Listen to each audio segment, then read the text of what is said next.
Euh, Bonjour à tous, je me présente, je suis Gaël Gillet-Courreau, étudiant actuellement en Ingin à EPITA. Donc je vais faire une petite conférence sur l'obfuscation, sur la coding style et sur les défauts entre guillemets qu'on peut trouver à la coding style à l'heure actuelle, pourquoi ça ne peut pas être parfait et pourquoi à mes yeux c'est nécessaire d'avoir une coding style. Donc ça va se découper notamment en deux grandes parties. La première, on va parler de la coding style, donc à quoi ça sert, ce que ça peut contenir, donc le genre de règles qu'il y a et leur but. Et pendant la deuxième partie, on va plus parler d'obfuscation de code, donc de méthodes qui existent pour obfusquer du code, de quelles méthodes dans le cas présent on pourrait utiliser pour essayer d'obfusquer du code tout en faisant que la moulinette de coding style l'accepte. Avec notamment à la fin un exemple de code obfusqué relativement basique. Donc dans un premier temps, pourquoi une coding style? À quoi ça sert? L'un des buts principaux, c'est faire que d'un élève à l'autre, on ait un code qui soit plus ou moins entre guillemets similaire si on demande la même chose, pas avoir deux styles de code qui seront radicalement opposés, et essayer de maintenir un code qui va être relativement clair et propre. On veut tenter aussi, en faisant ça, de limiter les fonctionnalités qui peuvent être assez dangereuses à utiliser. Donc, par exemple, dans le cas de la coding style EPITA, le premier exemple qui me vient en tête, c'est le using namespace en C++, qui est formellement interdit parce que ça pourrait poser des gros problèmes si jamais il y a plusieurs fonctions qui ont le même nom dans des namespaces différents. Et le troisième point auquel on peut penser notamment, c'est faire que les gens n'essayent pas d'obfusquer leur code. Parce que souvent, les assistants, que ce soit quand ils veulent aider ou corriger, ils veulent regarder le code, comprendre comment ça marche. Même chose pour les autres membres du groupe dans le cas d'un projet à plusieurs. Il faut qu'il soit capable de comprendre ce qu'a fait un autre élève. Et à partir de là, donc, c'est bien d'avoir un code qui ne soit pas obfusqué. Juste pour être sûr, tout le monde ici voit ce que c'est obfusqué? Alors, pour faire simple, obfusquer du code, l'obfuscation, c'est un mécanisme qui consiste à rendre le code difficilement lisible et compréhensible pour un être humain, tout en faisant qu'il reste compilable et exécutable par la machine. Donc c'est un moyen de rendre le code moins clair qu'il l'est, que ce qu'il fait est. Donc il peut y avoir différentes raisons pour ça, soit juste pour rigoler par exemple, soit ça peut être quand on ne veut pas quand on veut faire que le code par exemple soit open source, tout en faisant que certaines fonctionnalités, voire tout le code, soit plus ou moins compréhensible. Un exemple de cas où il y a eu des gens qui ont fait ça, c'est certaines licences qui imposent de rendre le code open source. Donc il y a des gens qui utilisent derrière ça des logiciels pour faire que le code qu'ils mettent en open source soit purement illisible. Donc à partir de là, ils peuvent utiliser des bibliothèques qui imposent d'être open source, tout en faisant qu'on puisse difficilement reprendre leur code.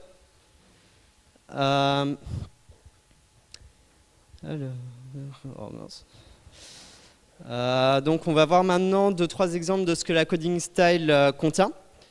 L'un des premiers trucs et qu'on va essayer d'utiliser ici, c'est le fait qu'on n'a pas le droit de splitter des tokens. Donc on ne peut pas par exemple faire RET /retour à la ligne URN espace 0 point virgule qui est en soi du C valide mais que la coding style interdit pour des raisons évidentes de clarté et parce que c'est tout simplement en général inutile. C'est assez rare d'avoir utilisé ça. Il y a 2-3 autres opérateurs qui peuvent être utilisés, dont un qu'on va utiliser, donc l'opérateur de concaténation qui permet de concaténer deux opérandes. Le deuxième, c'est que les macros doivent être complètement en uppercase, donc ça on ne va pas vraiment s'en servir. Mais c'est un truc qui a été fait notamment pour qu'on puisse être sûr qu'un truc est une macro ou pas. Donc ça permet d'être sûr, par exemple, qu'il ne va pas y avoir un malin qui va s'amuser à définir ifx comme étant, par exemple, ifx et un nombre choisi aléatoirement entre 0 et 1 est supérieur à 0,95. C'est que ça, c'est quand même quelque chose qui pourrait donner des résultats assez particuliers dans la pratique, puisque ça voudrait dire que dans 5% des cas, même si la condition est vraie, on ne va pas rentrer dans un if. Et il y en a d'autres qui sont là purement pour des raisons de clarté et nous obliger à réfléchir à ce qu'on écrit. Donc un exemple typique, c'est la limitation qu'il y a à 25 lignes pour la longueur des fonctions en C et à 50 lignes en C++ dans la coding style Epita. Enfin, il y a beaucoup d'autres choses. Il y a énormément de règles sur que ce soit ça peut être sur le style. Donc par exemple, pas de parenthèses si on n'a pas besoin, ou bien au contraire, tenter de mettre des parenthèses à chaque fois qu'une ambiguïté pourrait être présente pour le lecteur. Il peut y en avoir qui sont là pour limiter, comme on l'a dit précédemment, l'utilisation de fonctions dangereuses, ou pour faire que le code reste clair. Donc là, on va parler du point de vue obfuscation de plusieurs points. On va essayer de faire du code qui soit purement illisible pour quelqu'un de normal, mais qui passe les tests automatiques de vérification de la coding style. Parce que dans la pratique, par exemple, en entreprise, si jamais il y a un système qui vérifie les commits, si oui ou non ils sont autorisés par rapport à la coding style, qu'il y ait un humain qui check derrière ou pas, dans un premier temps, le commit aura été accepté. Donc ça, c'est le premier objectif, entre guillemets, quand on veut faire quelque chose d'illisible. C'est faire qu'au moins les outils automatiques disent que ce code est correct par rapport à la coding style, qu'il le soit réellement, ou bien que des problèmes ou parties manquantes ont été trouvées dans ce qui vérifie la coding style. On va parler d'obfuscation basique de code, donc de 3 techniques qui sont souvent utilisées et plutôt connues surtout. Par contre, on ne va pas parler d'obfuscation algorithmique plutôt avancée, c'est qu'il y a vraiment moyen de faire des trucs qui peuvent être durs à lire. Par exemple, il y a avec tout ce qui est métaprogramming, avec les templates, il y a moyen de faire des morceaux de code qui vraiment, ça peut prendre un bon moment à lire. Quand on voit que déjà une factorielle, il y a moyen de faire des factoriels avec les templates en C++ par exemple, et ça, même alors que c'est un exemple basique, je pense qu'il doit falloir quand même plus de 2-3 secondes pour réussir à voir ce que fait le code, quoi. On ne va pas parler non plus des problèmes potentiels qu'il pourrait y avoir dans la coding style. Ça, on ne va pas vraiment en parler parce que ça nécessite quand même une connaissance de la coding style qui est bien plus grande que ce que j'ai, quoi. Donc ça, je ne serais pas capable d'en parler de mon côté. Et on ne va pas non plus parler sur ce coup-là de vérification humaine. Tout simplement parce qu'à partir de là, si jamais il y a un humain qui passe derrière, ça devient tout de suite beaucoup plus dur d'obfusquer du code. C'est que ça voudrait dire qu'il faudrait réussir à faire croire que le code fait quelque chose alors qu'il en fait une autre. Et c'est tout de suite beaucoup plus dur que juste rendre du code incompréhensible. Donc, les trucs qui peuvent être utilisés pour obfusquer du code, la première section entre guillemets d'astuces qui sont utilisables, c'est tout ce qui est lié au préprocesseur C, notamment l'opérateur de concaténation. Donc ça, si jamais par exemple on fait une macro qui prend A et B en argument et qui a en résultat A croisillon croisillon B, ça va littéralement les concaténer dans le code qui va être compilé. Donc si on a par exemple une macro qui fait ça qui s'appelle A et qu'on fait A de I, F, ça va littéralement être transformé en un if quand le code sera compilé,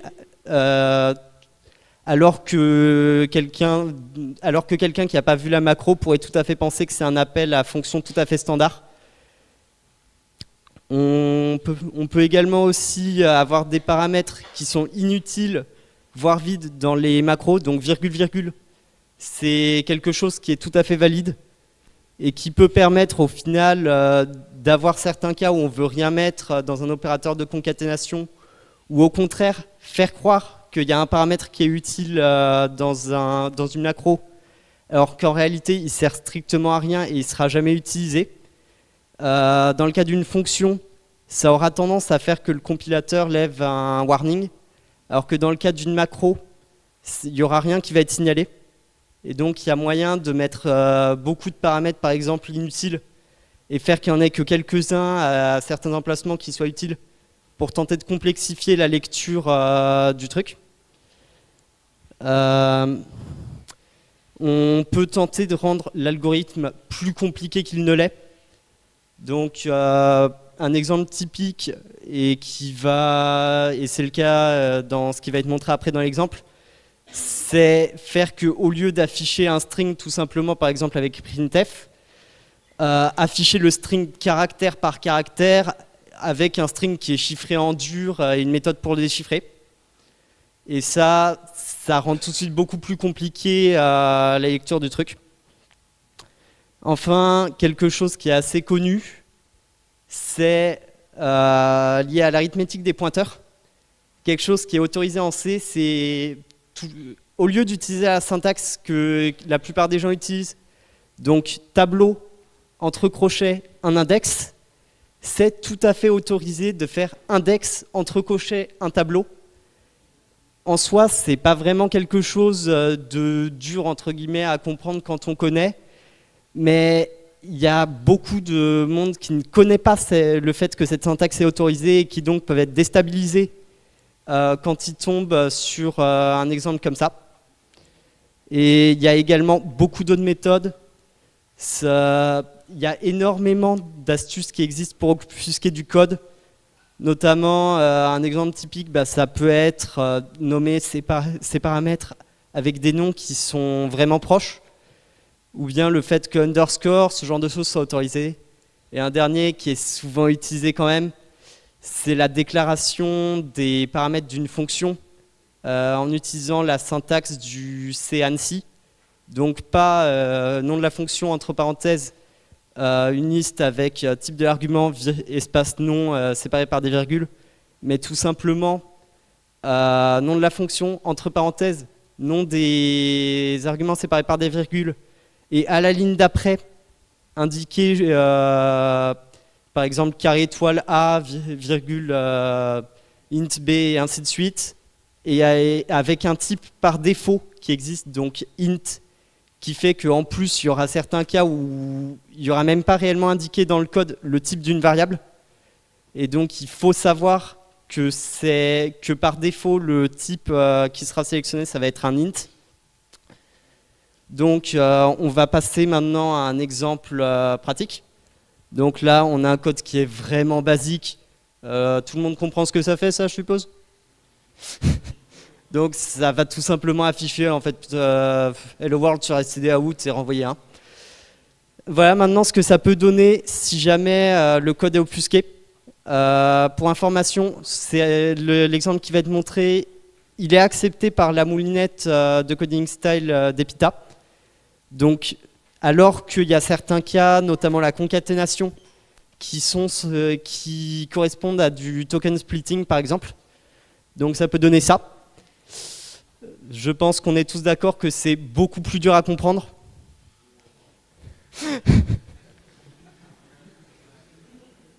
Et ça fait exactement le même résultat. Donc pour expliquer un peu, là, la première macro, R, elle utilise l'opérateur de concaténation pour mettre l'un après l'autre d'abord son dernier argument, puis ensuite le deuxième et ensuite le troisième. Le premier est purement inutile. Il est juste là pour faire que quelqu'un puisse s'attendre à ce qu'il serve à quelque chose alors qu'en fait il ne sert à rien.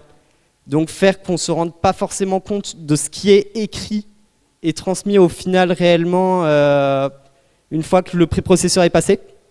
La deuxième macro, donc T, qui donne croisillon X, ça permet de transformer en string ce qui est passé en paramètre.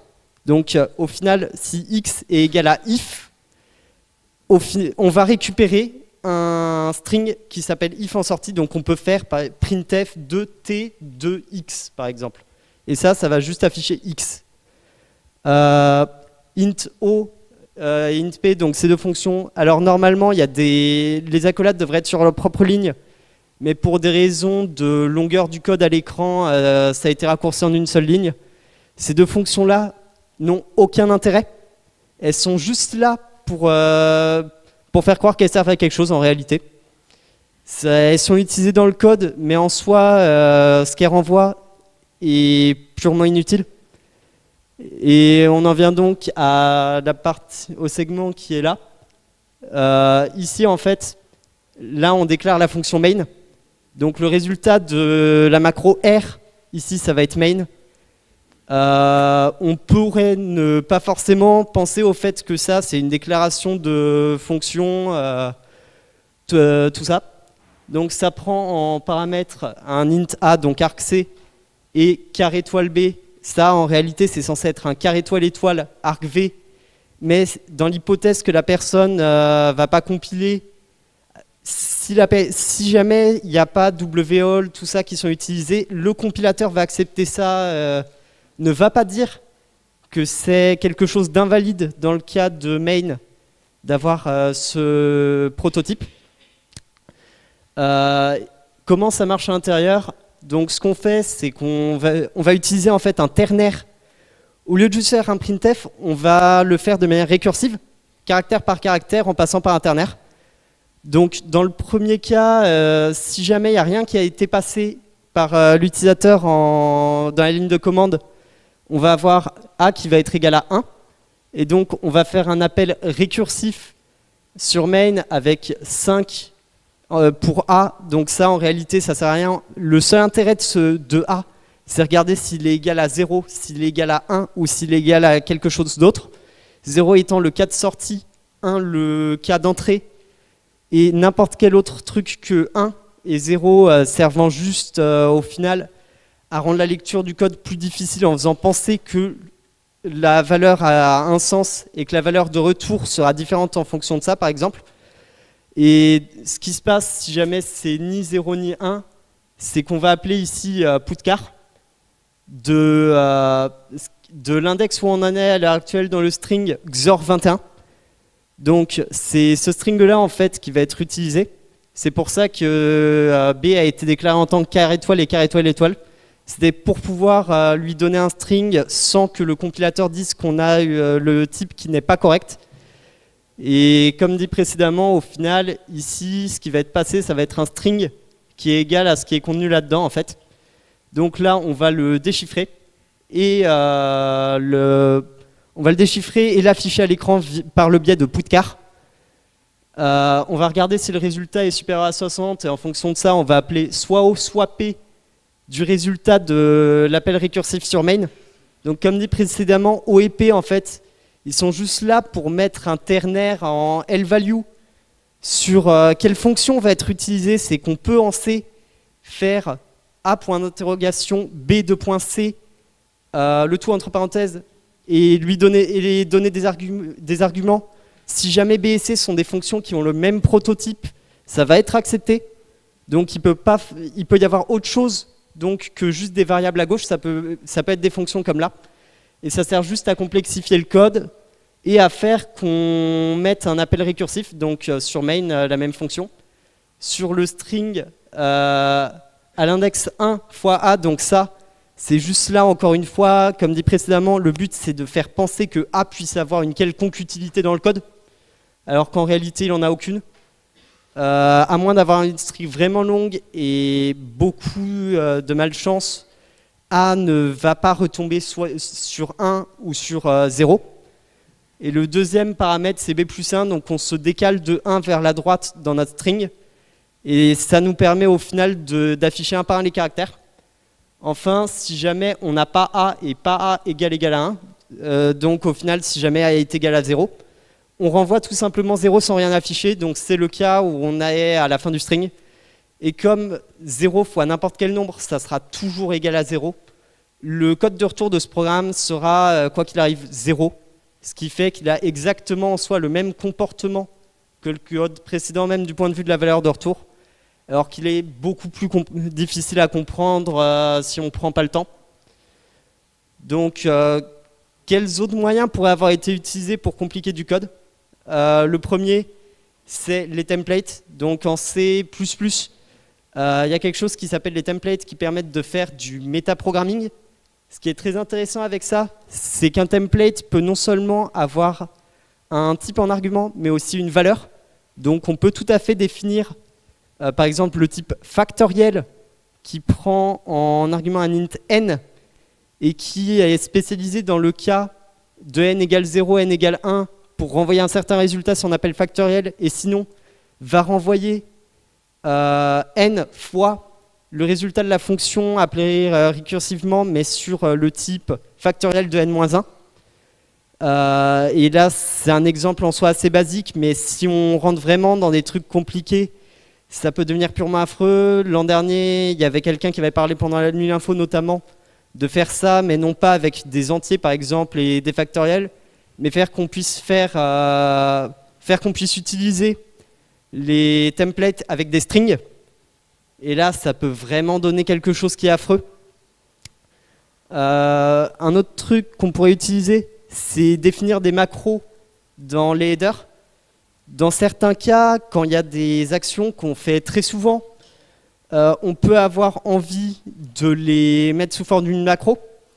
Par exemple, dans le cas d'un projet qu'on a fini récemment en Engine, donc à savoir recoder un clone de shell-x, il y a beaucoup de monde qui, pour changer la valeur de retour des commandes, ils ont déclaré une macro qui va changer la valeur qui sera stockée dans le contexte du shell qui correspond à la dernière valeur de retour et qui va renvoyer cette même valeur.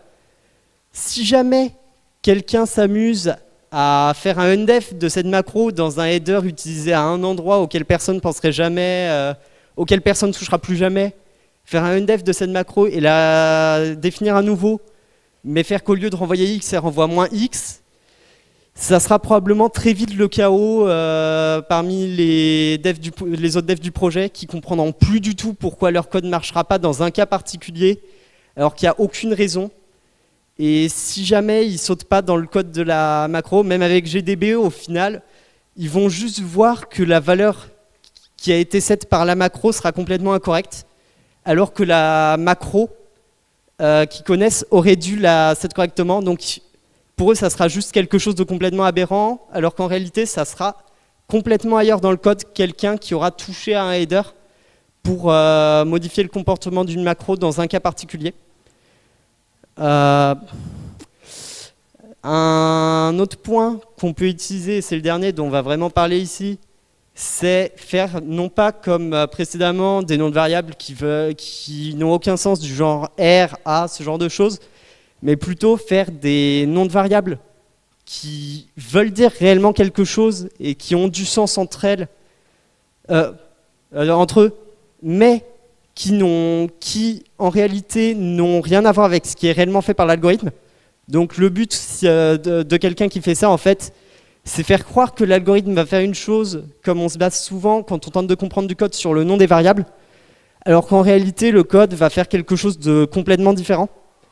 Mais comme les variables auront un certain nom, la personne qui va lire va probablement s'obstiner et tenter de comprendre comment ça peut avoir le résultat qui correspond à ce que lui, il s'attend à ce qu'une fonction est, et non pas le résultat que la fonction va avoir réellement.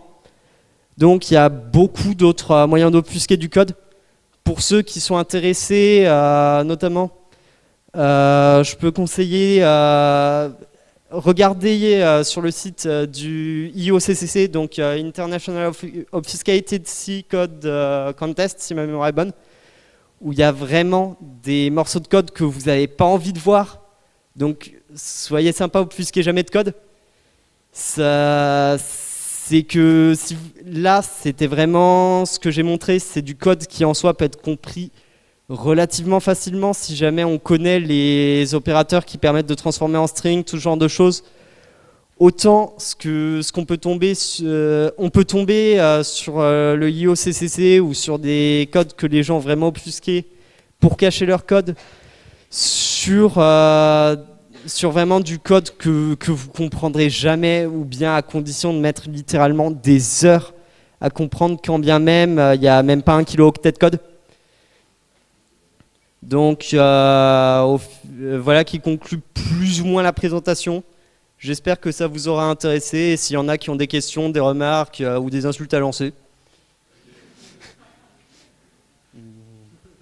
Ça serait bien.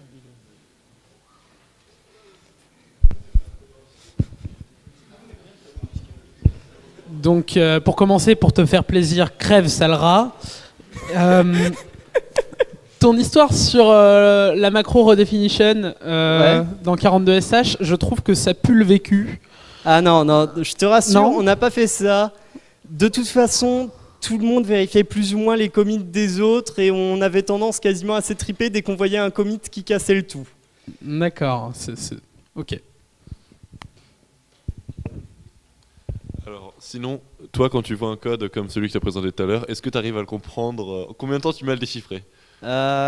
Comme celui... Si jamais on me mettait celui-là sous le nez. Ouais. Tout dépend, j'ai le droit ou pas d'utiliser, de coder un petit programme en C ou n'importe quoi d'autre pour calculer le résultat du XOR. Ouais, dans ce cas, un truc comme ça, je pense qu'il me faudrait probablement... En incluant ça, ça doit pouvoir se faire en 5 minutes, donc c'est vraiment un exemple qui est basique de code. À vrai dire, un truc comme ça, si jamais on lance GCC en lui demandant de juste la passe de pré-processing, le code devient quasiment évident dans le cas présent.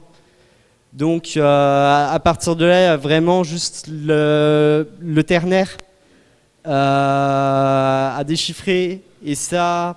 Une fois qu'on s'est rendu compte que A est jamais utilisé, qu'il est juste passé en paramètres, ça se fait vraiment rapidement.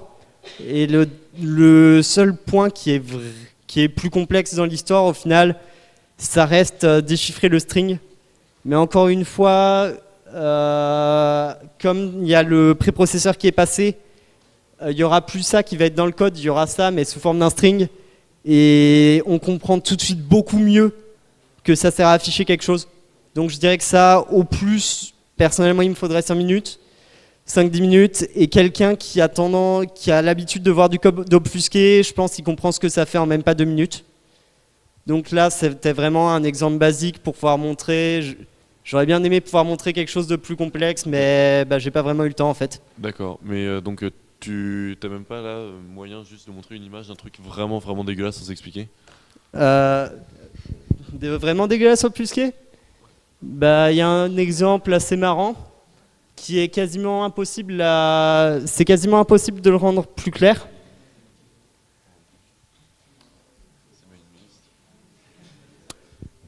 Donc ça, c'est un morceau de code qui a gagné l'IOCCC 2013. Si jamais on compile cette chose, et ça nous donne au final une sorte de cat qui peut prendre plusieurs fichiers en paramètres et qui va les mettre les uns à côté des autres, tout en maintenant le fait qu'il doit y avoir une colonne qui est vide entre deux fichiers, et en maintenant l'indentation au sein d'un fichier. Donc il va y avoir des espaces de padding, tout ça qui vont être ajoutés. Jusque là c'est basique. Là où ça devient tout de suite beaucoup plus compliqué, c'est que si on l'exécute avec lui-même et qu'on redirige ça dans un fichier, donc avec au final le code source là et une deuxième fois à droite, donc chaque ligne qui est présente 2 fois dans le fichier, ça compile. C'est un code C qui est complètement valide, ça compile même, si ma mémoire est bonne, avec WHOL, WExtra et pédantique. Donc, si on fait ça, ça nous donne un programme similaire, mais qui affiche les fichiers verticalement et plus horizontalement.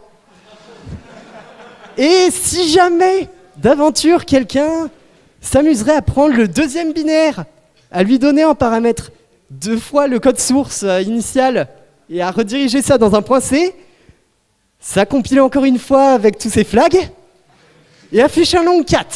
Bien sûr avec 300 modificateurs, donc si jamais ça fait une pyramide, ça va faire un long cat mais plus gros. Bref, je crois qu'il y a 5 ou 6 versions auxquelles la personne a pensé. Et c'est vraiment ce code, si vous voulez le comprendre, va vous falloir énormément de courage.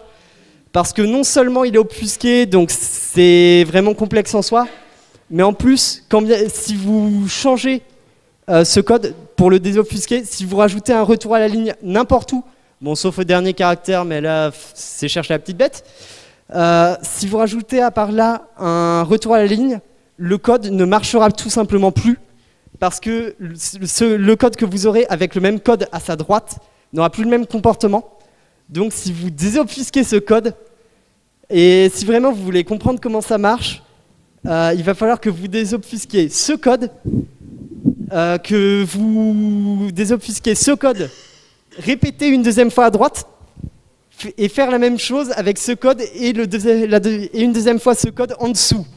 Donc au final, il y a 3 fois plus de code à obfusquer pour une longueur totale de 5 fois la taille de ce fichier à peu près. Donc je souhaite bon courage à quiconque tenterait de faire ça. Personnellement, je comprends même pas comment quelqu'un a pu réussir à faire quelque chose qui avait toutes ses propriétés, tout en faisant un ASCII art qui, d'après la description, a à voir avec ce que fait le code, puisque c'est inspiré d'une figurine qui est faite pour s'empiler en pyramide, ce que le code peut, dans une de ses configurations, permettre de faire, donc afficher les fichiers en pyramide. Donc c'est vraiment un truc de...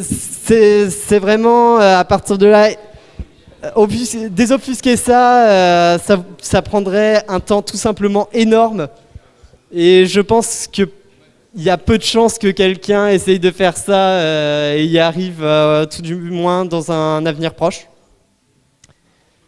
Donc j'espère que ça répond à ta question. Ouais, c'est bon, merci.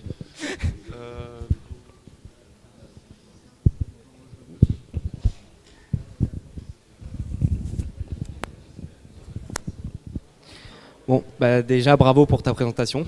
Merci. Ensuite, on a vu dans ton Hello World que en fait, lorsque ton code est obfusqué, il parcourt une string, donc sur toute sa longueur. Ouais. Et en plus, la fonction s'appelle récursivement. Donc, Ouais. sur un code aussi court, bon, ça n'a pas un gros impact sur la performance, mais sur un code un peu plus long, ça pourrait avoir un gros impact sur la perf. Donc, à ton avis, est-ce qu'il y a des solutions pour obfusquer du code tout en gardant une certaine cohérence en termes de performance? Je suis pas sûr, mais peut-être qu'en mettant...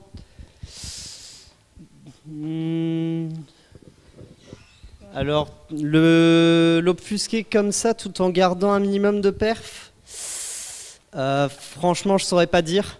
Dans le cas présent, même en compilant avec les optimisations, je pense pas que ça puisse indiquer que... je pense pas que le compilateur puisse détecter qu'il va forcément récupérer 0. Comme c'est après pas mal d'appels récursifs et que ça se baserait sur le postulat qu'on rentrerait forcément à un moment ou un autre dans ce cas-là. Comme c'est qu'au final le compilateur pourrait pas optimiser, comme là il y aurait possibilité de boucle infinie. Donc moi en tout cas je vois pas trop de moyens de faire que ce code puisse tourner sur des strings éternellement longues, sans que ça fasse un stack overflow ou qu'il y ait des problèmes de perf. Après il y a peut-être moyen, mais personnellement j'en connais pas. Merci.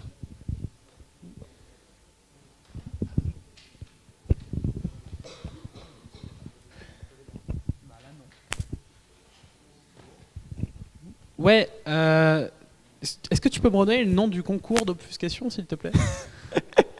IOCCC, donc c'est, si ma mémoire est bonne, pour International Obfuscated C Coding Challenge. Merci. On peut vérifier ça tout de suite.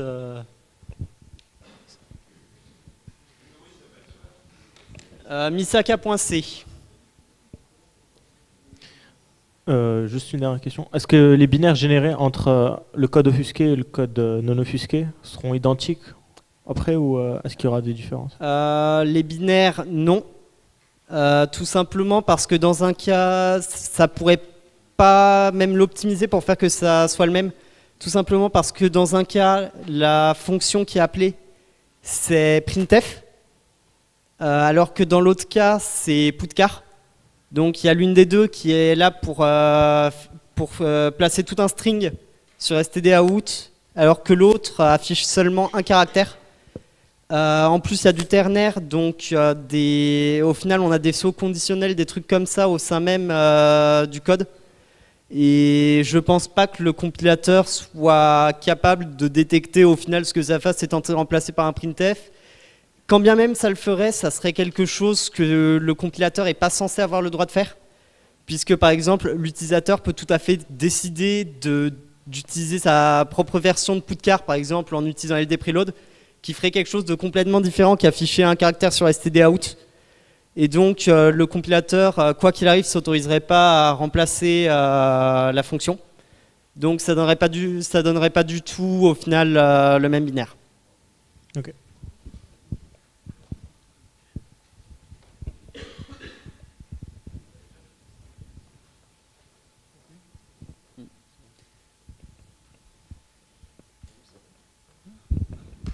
Merci.